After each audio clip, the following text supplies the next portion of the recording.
Good morning, students. Welcome back to the computer science class. Last class, C++ polymorphism, constructors, destructors, executions in inheritance அப்படிங்கிற topic பார்த்தோம். இப்போ நம்ம overriding அல்லது shadowing of a member function அப்படிங்கிற topic பார்த்தோம். In constructors and destructors in inheritance, not inherited to the derived classes, but when derived class object is created, the constructors are executed in the order of inheritance. That means base class to derived classes one by one. The destructors are executed in reverse orders. That is derived class to base class. அப்படிங்கிறத நம்ம பார்த்தோம். Demo ப்ரோக்ராம்ஸோட பார்த்தோம். இப்போ நம்ம overriding ஷேடோயிங்னா என்ன? இப்போ in case நம்ம base கிளாஸ்லயும் ஒரு மெம்பர் ஃபங்க்ஷன், derived கிளாஸ்லயும் ஒரு மெம்பர் ஃபங்க்ஷன் ரெண்டும் சேம் நேம்ல இருக்கு அப்படின்னா, ஸோ இந்த derived கிளாஸ்ல இன்ஹெரிட் ஆகும்போது அதே மெம்பர் ஃபங்க்ஷன் derived கிளாஸ்க்கு இன்ஹெரிட் ஆகும்போது சேம் நேம்ல ஒரு மெம்பர் ஃபங்க்ஷன் இருக்குன்னா, அப்போ ரெண்டு மெம்பர் ஒரே நேம்ல மெம்பர் ஃபங்க்ஷன் இருக்கும் ஒரு கிளாஸ்க்குள்ள. ஸோ அப்ப நம்ம கால் பண்ணும்போது ஆப்ஜெக்ட்ல இருந்து கால் பண்ணும்போது எந்த மெம்பர் ஃபங்க்ஷன் எக்ஸிக்யூட் ஆகிற கன்ஃபியூஷன் வரும். அப்போ அது எதை எக்ஸிக்யூட் பண்ணோம்னா, which is the nearest scope for the object, அந்த ஃபங்க்ஷன் எக்ஸிக்யூட் பண்ணும். ஃபார் எக்ஸாம்பிள், ஒரு மெம்பர் ஃபங்க்ஷன் இருக்கு அப்படின்னா, அந்த மெம்பர் ஃபங்க்ஷன் ரீட் அப்படின்னு ஒரு மெம்பர் ஃபங்க்ஷன் இருக்கு. அந்த ரீடுங்கிற மெம்பர் ஃபங்க்ஷனே derived கிளாஸ்லயும் இருக்கு. இப்போ அந்த ரெண்டு மெம்பர் ஃபங்க்ஷன் இருக்கும்போது, இப்போ நம்ம derived கிளாஸ் ஆப்ஜெக்ட் கிரியேட் பண்ணிட்டு ரீட கால் பண்ணோம்னா derived class member function execute ஆகும். Base class member function object create பண்ணிட்டு நம்ம எக்ஸிக்யூட் பண்ணும்போது base class member function execute ஆகும். ஸோ அதை இப்போ நம்ம ஒரு ஸ்கோப் என்ன ஆயிருது, ஹைட் ஆகுது. இப்போ derived கிளாஸ் ஆப்ஜெக்ட் கிரியேட் பண்ணும்போது அதே நேம்ல இருக்கக்கூடிய மெம்பர் ஃபங்க்ஷன் பேஸ் கிளாஸ்ல இருந்தது எக்ஸிக்யூட்டே ஆகாது. அதுக்கு பேர் தான் ஓவர் ஷேடோவிங் அப்படின்னு சொல்றாங்க. அந்த ஷேடோவிங் அதாவது it will be hidden. So அதை நம்ம ஓவர் ரைடும் பண்ணலாம். ஓவர் ரைடிங் எப்படி பண்ணலாம் அப்படின்னா, அந்த class name colon operator use பண்ணி எப்பெல்லாம் கால் பண்றோமோ அப்ப ஹிடன் ஆகிற மெம்பர் ஃபங்க்ஷனை கால் பண்றதுக்கு, ஸ்கோப்பை கால் பண்றதுக்கு ஸ்கோப் ரீசொல்யூஷன் ஆபரேட்டர் யூஸ் பண்ணணும். தென் கிளாஸ் நேமும் யூஸ் பண்ணணும் அப்படின்னு சொல்றாங்க. ஸோ ஒரு எக்ஸாம்பிள் ப்ரோக்ராம் பார்க்கலாம் அப்படின்னு சொன்னா, என்ன எக்ஸாம்பிள் ப்ரோக்ராம்? நம்ம நேற்று பார்த்த அதே ஏங்கிற கிளாஸ் பிங்கிற கிளாஸ். இப்போ ஏங்கிற கிளாஸ்ல இருந்து பிங்கிற கிளாஸ் என்ன ஆயிருக்கு, டெரைவ் ஆயிருக்கு. Right, okay. இப்போ ஏங்கிற கிளாஸ்க்கு ஒரு மெம்பர் இருக்கு எக்ஸ். ரீடுங்கிற ஃபங்க்ஷன் அந்த மெம்பருக்கு இன்புட் வாங்குது, எக்ஸ் வேல்யூ ரீட் பண்ணுது, X value display function display பண்ணுது. ஓகே. இப்போ இங்க பி அப்படிங்கிற ஒரு கிளாஸ் இருக்கு. இது ஏல இருந்து டெரைவ் ஆயிருக்கு. இங்க ஒய் ஒரு டேட்டா மெம்பர் இருக்கு பிரைவேட்ல. இங்கேயும் ரீடுன்னு ஒரு மெம்பர் ஃபங்க்ஷன் இருக்கு, இங்கேயும் டிஸ்பிளே ஒரு மெம்பர் ஃபங்க்ஷன் இருக்கு. ஸோ ரெண்டு மெம்பர் ஃபங்க்ஷன் நாம சேம் நேம்ல பேஸ் கிளாஸ் இருக்கு, derived கிளாஸ் இருக்கு. சோ derived கிளாஸ் உடைய மெம்பர்ஸ் பார்த்தோம்னா own private member y, then own public member functions disp and read.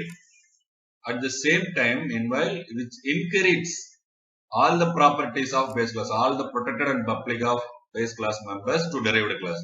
So protected இல்ல public மட்டும் தான் இருக்கு. இங்கேயும் read ஒரு மெம்பர் ஃபங்க்ஷன் இருக்கு, disp ஒரு மெம்பர் ஃபங்க்ஷன் இருக்கு.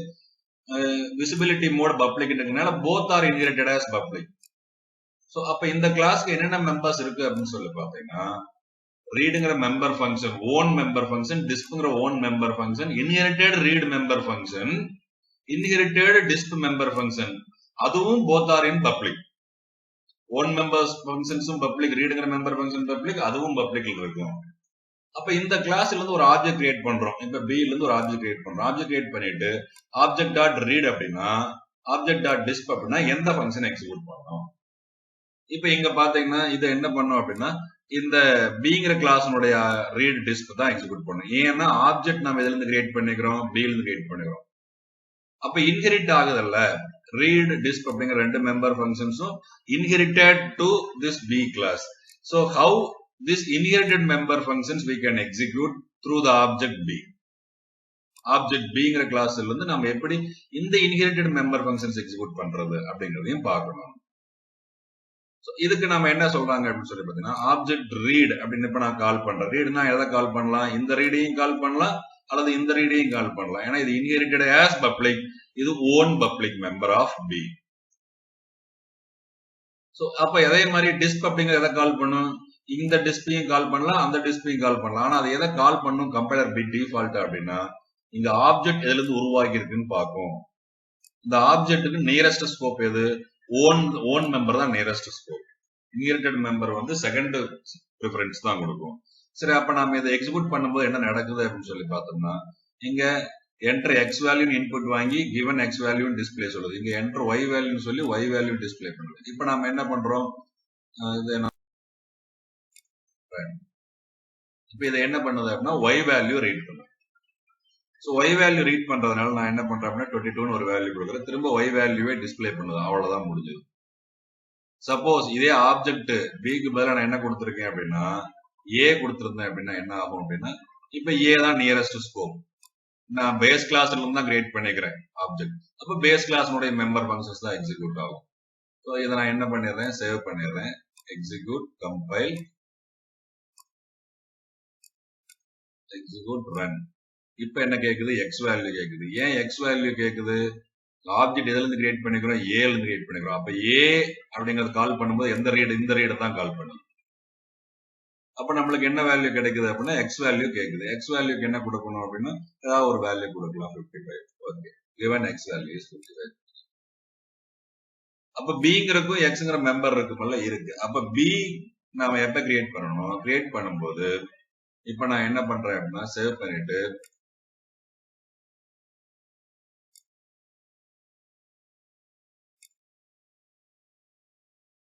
compile, no error, run, y value கேக்குது.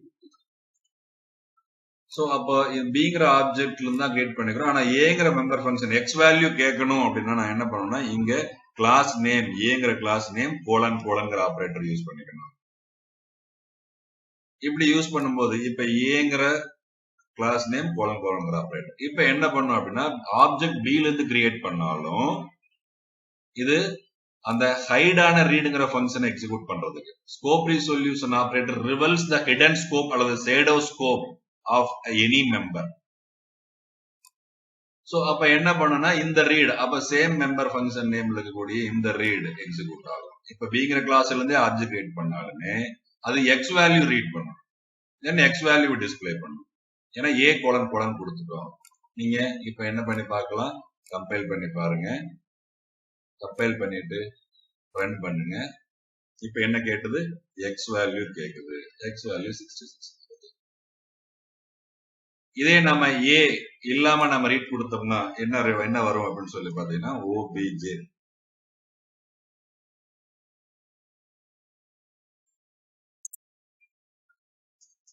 ஓபிஜே டாட் read ரீட் ரெண்டு ஃபங்க்ஷனையும் கால் பண்ற மாதிரி வச்சுக்கோ. இது என்ன பண்ணுது?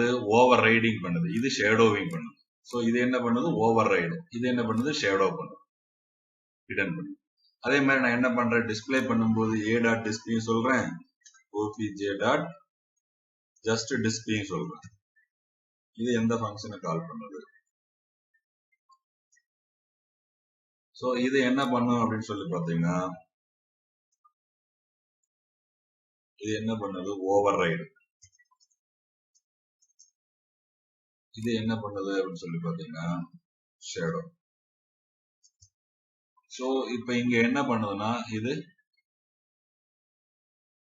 ஓவர் ரைட் பண்ணி பேஸ் கிளாஸ்னுடைய ஆப்ஜெக்ட் டெரைவ்டு கிளாஸ்ல இருந்து ரீட் ஃபங்க்ஷன் கிரியேட் பண்ணாலும் பேஸ் கிளாஸ்னுடைய ரீட் ஃபங்க்ஷன் எக்ஸிக்யூட் பண்ணும். இது டெரைவ்டு கிளாஸ்னுடைய எக்ஸிக்யூட். அப்ப என்ன ஆயிருது? பேஸ் கிளாஸ்னுடைய ஃபங்க்ஷன் ஹிடன் ஆயிருது. ரெண்டு மெம்பர் ஃபங்க்ஷன் இருந்தாலும் ஒரு மெம்பர் ஃபங்க்ஷன் மட்டும் எக்ஸிக்யூட். சோ ஆப்ஜெக்ட் அப்படிங்கிற ஆப்ஜெக்ட்டுக்கு ரீட் அப்படின்னு ரெண்டு மெம்பர் ஃபங்க்ஷன் இருக்கு, டிஸ்ப் அப்படிங்கிற ரெண்டு மெம்பர் ஃபங்க்ஷன் இருக்கு. இது நாம ஜஸ்ட் ரீட் கொடுக்கும்போது எந்த கிளாஸ் வந்து ஆப்ஜெக்ட் கிரியேட் பண்ணமோ அந்த ரீட் தான் எக்ஸிக்யூட் ஆகும். ஒரு ஸ்கோப் ஹிடன் ஆயிருது. ஹிடன் ஆகிறத எக்ஸிக்யூட் பண்ணணும்னா கிளாஸ் நேம் கோலன் யூஸ் பண்ணணும். இதை நான் சேவ் பண்ணிட்டு இப்ப நான் என்ன பண்றேன் அப்படின்னா கம்பைல் பண்றேன். இப்ப நான் என்ன பண்றேன்? ரன் பண்றேன். இப்ப என்ன கேக்குது? எக்ஸ் வேல்யூ கேக்குது, தென் ஒய் வேல்யூ கேக்குது. So given x value 11, y value 33. ஏன்னா a டாட் ரீட் அப்படிங்கிறப்ப அது என்ன பண்ணுச்சு? அந்த ஹிடன் ஆன இதை ஓவர் ரைட் பண்ணுச்சு, ரிவல்ஸ். இங்க என்ன பண்ணுச்சு? அதை ஹிடன் பண்ணிட்டு இந்த மெம்பர் ஃபங்க்ஷன் எக்ஸிக்யூட் பண்ணுச்சு இந்த கால்ஸ். அதே மாதிரிதான் நெக்ஸ்ட் 2 இதான் இங்க நம்மளுக்கு சொல்லிருக்காங்க. என்ன சொல்லிருக்காங்க? In case of inheritance, there are situations where the member functions of base class and derived class has the same name. If the derived class object calls overloaded member function, leads to confusion to the compiler which function to be invoked. Compiler confuse ஆயிருக்கு. So the derived class member function have higher priority. Derived class function have higher priority than the base class member functions. அதனால அந்த function execute ஆகுது. This shadows the member functions of the base class. இது member functions of the base class hide பண்ணிருக்கு. Which has the same name like the member function of the derived. அதே நேம்ல அதே derived classக்கும் ஒரு member function இருந்தாலும் அது hide ஆயிருது. இதை எப்படி நாம எடுக்கலாம்னா ஸ்கோப் ரிசொல்யூஷன் ஆபரேட்டர் யூஸ் பண்ணி நம்ம ரிசால்வ் பண்ணலாம். அதுக்கு பேரு ஓவர் ரைடிங்னு பேரு. சோ ஒரு மெம்பர் ஃபங்க்ஷன்ஸ் சேம் நேம்ல own member function inherited member function வரும்போது பேஸ் கிளாஸ்னுடைய மெம்பர் ஃபங்க்ஷன்ஸ் டிரைவ்டு கிளாஸ் ஆப்ஜெக்ட்டுக்கு என்ன ஆயிரும்? ஷேடோ ஆயிரும். அதை ஓவர் ரைட் பண்றதுக்கு நம்ம class name scope resolution operator ரெண்டும் யூஸ் பண்றோம். சோ இதான் பேஸ் பண்ணி இங்க ஒரு புக்ல ஒரு எக்ஸாம்பிள் ப்ரோக்ராம் கொடுத்திருக்காங்க. எம்ப்ளாயின்னு ஒரு கிளாஸ், அங்க நேம் கோட் இன்புட் வாங்குறோம், அதுக்கு public get data display data. அதே மாதிரி ஸ்டாஃப்னு ஒரு கிளாஸ், அது எம்ப்ளாயில இருந்து டெரிவேட் கிளாஸை கிரியேட் பண்றாங்க. இங்க எக்ஸ் அப்படின்னு ஒரு எக்ஸ்ட்ரா ஒரு டேட்டா மெம்பர், தென் இங்கேயும் கெட் டேட்டா டிஸ்பிளே டேட்டான்னு ரெண்டு மெம்பர் ஃபங்க்ஷன்ஸ் இருக்கு. இங்க என்ன பண்றாங்க? எம்ப்ளாயினுடைய மெம்பர் ஃபங்க்ஷன்ஸ் நேம் இன்புட் வாங்குது, ஸ்டாஃப்னுடைய டிஸ்பிளே என்ன பண்ணுதுன்னா அந்த ஸ்டாஃப்னுடைய இயரை டிஸ்பிளே பண்ணுது. சரி, ஓகே. இங்க ஸ்டாஃப்ல ஆப்ஜெக்ட் கிரியேட் பண்றாங்க. இங்க எஸ் டாட் கெட் டேட்டா அப்படின்னு கால் பண்றாங்க. இந்த எஸ் டாட் கெட் டேட்டா என்ன பண்ணுதுன்னா இந்த எஸ், ஏன்னா எஸ்ல தான் ஸ்டாஃப் கிரியேட் பண்ணிக்கிறாங்க. அப்ப என்ன பண்ணுதுன்னா இந்த கெட் டேட்டாவை தான் கால் பண்ணும். இந்த கெட் டேட்டா என்ன பண்ணுதுன்னா ரெண்டு ரீட் பண்ணணும். இங்க கெட் டேட்டா ஃபங்க்ஷன்ஸ் எங்க டிஃபைன் பண்ணிருக்காங்க? டிஸ்பிளே ஃபங்க்ஷன்ஸ் மட்டும் தான் டிஃபைன் பண்ணிருக்காங்க. கெட் டேட்டா ஃபங்க்ஷனே டிஃபைன் பண்ணவே இல்லை. இதுக்கு இன்புட் வாங்கணும், அந்த மெம்பர் ஃபங்க்ஷன்ஸை கொடுக்கவே இல்லை. ஸோ கெட் டேட்டாங்கிற மெம்பர் ஃபங்க்ஷன் கொடுக்கவே இல்லை. இங்க கெட் டேட்டாங்கிற மெம்பர் ஃபங்க்ஷன் வழியா இன்புட் வாங்குற மாதிரி நாம டிஃபைன் பண்ணணும். இதுல ஒரு எரர் இருக்கு. ஸோ என்ன பண்ணணும்னா இந்த நேம் கோடுக்கெல்லாம் இன்புட் வாங்கணும், அவ்வளவுதான், வேற ஒன்றும் இல்லை. அந்த ஃபங்க்ஷன் டிஃபைன் பண்ணாம இருக்காங்க, அதை நீங்களே எழுதி பார்த்து. ஸோ அப்ப என்ன பண்ணுதுன்னா அது என்ன பண்ணுன்னா ஓவர் ரைட் பண்ணு. இங்க ஓவர் ரைட் பண்ற ஃபங்க்ஷன் என்ன பண்றாங்கன்னா அந்த ஃபங்க்ஷன்ல இருந்தே மேல இருக்கிற ஃபங்க்ஷனை கால் பண்ணிக்கிறாங்க. ஸோ இங்க எம்ப்ளாயி அப்படிங்கிற ஃபங்க்ஷனை கால் பண்றாங்க. ஸ்டாஃப்ங்கிற ஃபங்க்ஷன் கால் பண்ணும்போது அது எம்ப்ளாயி டிஸ்பிளேவை டைரக்டா அந்த டிஸ்பிளேல இருந்து மேல இருக்கிற டிஸ்பிளேவை ஓவர் ரைடிங் பண்றாங்க. நம்ம என்ன பண்ணிருக்கோம் அப்படின்னு சொல்லி பாத்தீங்கன்னா இங்க ஆப்ஜெக்ட்ல இருந்தே ஓவர் ரைடிங் பண்ணிக்கிறோம். அங்க இந்த ஃபங்க்ஷனை கால் பண்ணி இங்கிருந்து அந்த ரீடு ஃபங்க்ஷனை கால் பண்றாங்க. கிளாஸ் நேம் ஏ கோலன் கோலன் ரீட இந்த ஃபங்க்ஷனுக்குள்ள இருந்து கால் பண்றாங்க. அப்படியும் பண்ணலாம் ஓவர் ரைடிங். பட் இது உங்களுக்கு பெஸ்டா புரியும். இந்த எக்ஸாம்பிள் ப்ரோக்ராம் ஈஸியா தான் நீங்க இதை ஃபாலோ பண்ணி. சோ இதுல நம்ம என்ன தெரிஞ்சுக்கணும்னா ஷேடோனா என்ன, ஓவர் ரைடிங்னா என்ன தெரிஞ்சுக்கணும். What is shadow, what is overriding. Shadow அப்படின்னா என்ன ஆகுது? டெரைவ்டு கிளாஸ் ஆப்ஜெக்ட் கிரியேட் பண்ணும்போது சேம் நேம் மெம்பர் ஃபங்க்ஷன் இருக்கும்போது பேஸ் கிளாஸ்னுடைய மெம்பர் ஃபங்க்ஷன் ஷேடோ ஆயிருது. அதை ஓவர் ரைட் பண்றதுக்கு நம்ம class name and scope resolution operator use பண்ணணும். அதான் இங்க சொல்றாங்க, to differentiate the derived class from the base class member function, scope operator is used. அதான் நம்ம இங்க எக்ஸாம்பிள் கொடுத்திருக்கோம். இதை பேஸ் பண்ணி இந்த பாயிண்ட் நீங்க நல்லா ஞாபகம் வச்சுங்க. இது 2 மார்க் 3 மார்க் क्वेश्चनலயும் 1 மார்க் क्वेश्चनலயும் கூட கேட்பாங்க. which operator resolves the hidden scope அப்படிங்கறது கண்டிப்பா கேட்பாங்க. when a derived class member function has the same name as that of base class member function, the derived class member function shadows or hides the base class member function inherited function. This situation is called function overriding, and this can be resolved by giving the base class name followed by colon colon and the member function. So just member function name மட்டும் நாம சொல்லி கால் பண்றதுக்கு பதிலா base class name colon colon சொல்லி கால் பண்ணோம்னா அதை நாம என்ன பண்ணலாம், ஓவர்ரைட் பண்ணலாம். ஓகேவா? ஓகே ஸ்டூடெண்ட்ஸ், இந்த இன்ஹெரிட்டன்ஸ்ங்கிற கான்செப்ட் முடிஞ்சது. சோ ஷேடோயிங்னா என்ன, ஓவர் ரைடிங்னா என்ன, அதை செய்யறதுக்கு என்ன ஆபரேட்டர் யூஸ் பண்றோம் அப்படிங்கிற அந்த சின்டாக்ஸ் நல்லா ஞாபகம் வச்சுக்கோங்க. இது 1 மார்க் 2 மார்க் 3 மார்க் தான் முக்கியமான क्वेश्चन. 5 மார்க் क्वेश्चन கேட்கறது ரொம்ப ரேர். இருந்தாலும் நீங்க நல்லா பார்த்து வச்சு நம்மளுக்கு ஊப்ஸ் கான்செப்ட் ஓட முடியுது class and objects பார்த்தாச்சு, encapsulation, data hiding, polymorphism, inheritance எல்லாமே கம்ப்ளீட் பண்ணியாச்சு. ஸோ இந்த யூனிட்ஸ் எல்லாமே முடிஞ்சது. மீதி இருக்கக்கூடிய யூனிட்ஸை நீங்க ஓவராலா கோ த்ரூ பண்ணிக்கோங்க. நம்ம இந்த புக் பேக்ல இருக்கக்கூடிய எவாலுவேஷன்ஸ், எக்ஸசைஸ் கொஸ்டின்ஸ் எல்லாமே கோ த்ரூ பண்ணுங்க. ஏதாவது டவுட் தான் நீங்க கேட்டுங்க.